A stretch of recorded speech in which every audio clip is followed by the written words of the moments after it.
Mereka sinonim dengan rutin harian di sini. Sungai adalah laluan utama penduduknya. Perahu, motor sangkut serta kenderaan pacuan 4 roda menjadi pengangkutan utama darat dan sungai di kawasan pedalaman daerah kecil Pagalungan. 99% penduduk di sini terdiri daripada suku kaum Murut dan selebihnya adalah etnik lain. Dan di sini kita masih lagi terdapat banyak flora dan fauna yang belum lagi dikacau oleh pencerobohan daripada pembangunan moden. Di sini kita ada macam ikan salarong yang unik, kita masih ada payau, rusa dan sebagainya, sang kancil yang berada di dalam hutan kita. Dan saya harap melalui pembangunan yang seimbang dan juga bertanggungjawab, kita inginkan pembangunan infrastruktur yang moden, tetapi pada masa yang sama kita kena kekalkan keunikan alam sekitar kita. Saya kira ini sebagai khazanah kita di sini dan menjadi tanggungjawab kita untuk memelihara apa yang Tuhan telah memberi kepada kita. Terletak 25 km dari sempadan Indonesia, replika ikan istimewa menjadi mercu tanda pejabat daerah kecil Pagalungan. Jadi antara niat saya, antara perancangan saya adalah juga untuk membangunkan kawasan-kawasan pelancongan ini untuk membawa lebih banyak kegiatan ekonomi kepada penduduk di kawasan Kensiangan. Mereka boleh datang, tinggal di homestay, pergi memancing ikan, naik boat, tinggal di rumah panjang dan sebagainya. Banyak lagi kita punya potensi di sini yang belum lagi diguna pakai sepenuhnya.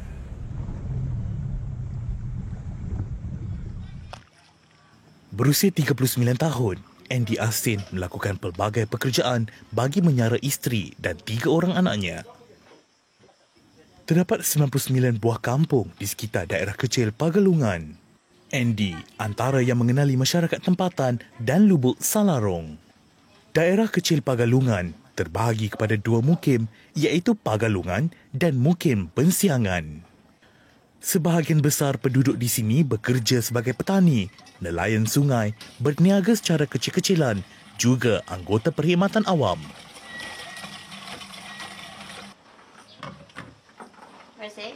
Agak terpinggir daripada kesibukan dunia luar, daerah kecil Pagalungan terletak di bahagian pedalaman negeri Sabah, kira-kira 98 km dari Pekanbaruan.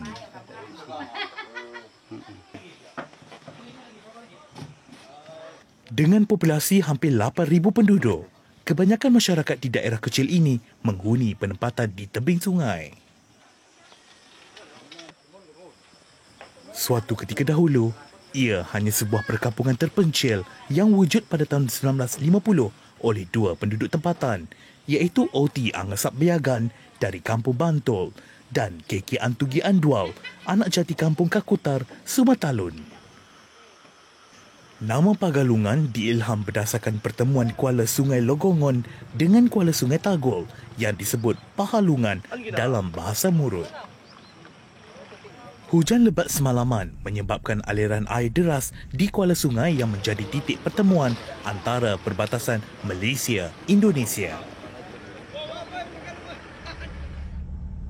Berjarak hampir 2 km dari tebing pekan Pagalungan, lubuk ikan Salarong terletak tidak berapa jauh dari sini. Namun, misi pagi ini tergendala oleh air besar. Fenomena air pasang di pekan yang turut dilengkapi pusat imigresen ini adalah lumrah bagi penduduknya. Dikala air semakin surut, hasrat untuk berkunjung ke lokasi ikan Salarong diteruskan pada lewat petang. Harapan kami agar berjaya membawa hasil tangkapan satu-satunya spesies ikan yang dikatakan hanya terdapat di Sabah. Kalau kita memancing kan kadang-kadang ada, kadang-kadang tidak. Ya kalau macam tidak kerja di rumah menggunakan memancing. Ya, tapi kadang-kadang tidak dapat. Dalam satu hari itu tidak dapat. Kalau macam memancing ada kalau pukul 5 petang begitulah. Kalau macam puas memancing pulanglah.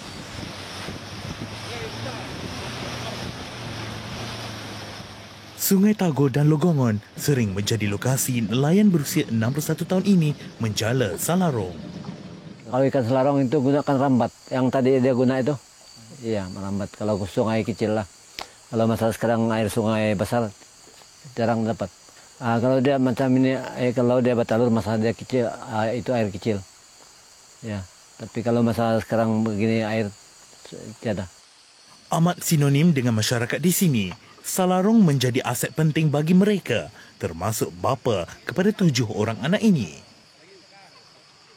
Ikan Salarong ini di sini lubuk tempat dia batalur. Kalau air kecil lah, kadang-kadang dia ada, kadang-kadang dia tiada lah. Mengikut dalam keadaan sungai. Tidak ikut bulan dia, asal dia mau pergi. Kadang-kadang awal bulan, tengah bulan pun. Sukar ditemui, apatah lagi untuk diperolehi.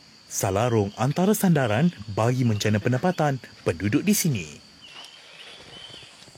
Bagi penduduk Pagalongan, lubuk Tinahas ini adalah lubuk kepada ikan selarong yang tidak boleh diperolehi di mana-mana sungai di Malaysia. Dan ikan selarong ini adalah sumber ekonomi utama bagi penduduk di sekitar kawasan Pagalongan ini sejak berkurun lamanya. Dominasi Salarong telah mendorong pihak Jabatan Perikanan Sabah memperkenalkan sistem tagal untuk memelihara kewujudannya di pedalaman ini. Ya, kalau kerajaan bantu kami kasih naik taraf dalam buat pelancongan, boleh juga. Ya, bagus. Orang luar negara pergi melancong, tengok-tengok orang yang tangkap itu ikan selarong lah. Ya, boleh menambahkan pendapatan kami lah, pendapatan masyarakat kampung Cigatal lah. Sistem tagal adalah kaedah pengurusan biosfera di Sabah. Juga dikenali sebagai bombon, ia bermaksud jangan dalam bahasa Kadazan Dusun. Kalau dia ada di lubuk ini, kami balik panggil kawan lah. Sampai 20 perahu pergi merambat. 1 kilo RM30. Saya suruh timbang itu. Terima kasih. Kalau kami jual, selalu orang ambil dalam 1 kilo itu RM30. Ya, jadi itu ikan selarong kadang-kadang sampai 18 kilo, 20 kilo. Ya, ada orang sanggup juga balik. Boleh dapat. Boleh dapat 20 lebih lagi kalau dia banyak lah. Bagi penawari alim, bapa berusia 62 tahun ini mengakui sistem tagal berjaya sebagai produk pelancongan yang menyumbang kepada pengurusan persekitaran lebih cekap, pembangunan sosial komuniti serta ekonomi mereka.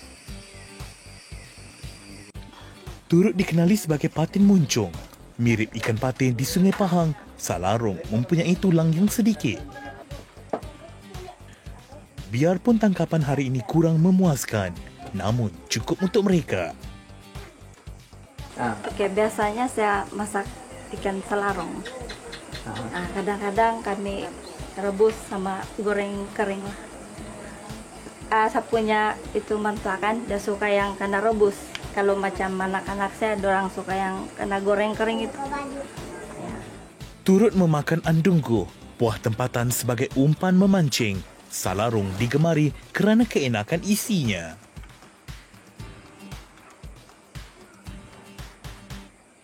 Dulu saya memang tidak tahu masak sup ikan selarong lah, tapi setelah saya kawin, saya nampak mentua saya masak ikan selarong, saya pun ikut juga lah macam mana cara dia masak.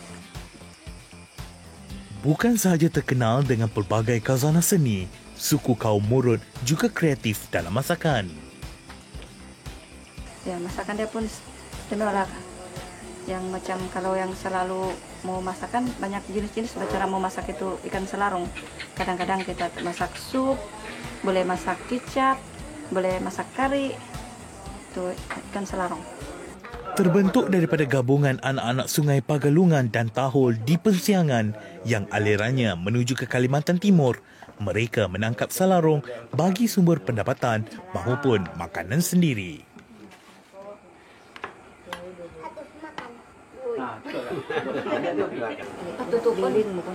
Tutupan ya. Nasi ikan dia manis dan sup dia pun rasa macam segar.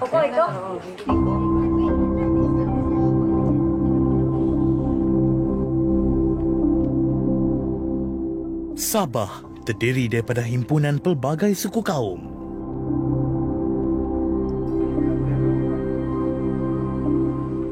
Mereka yang berkunjung ke negeri di bawah bayu ini bukan sahaja berpeluang melihat kepelbagaian flora dan faunanya, malah merasai beraneka jenis keunikan masakan yang hanya terdapat di Borneo.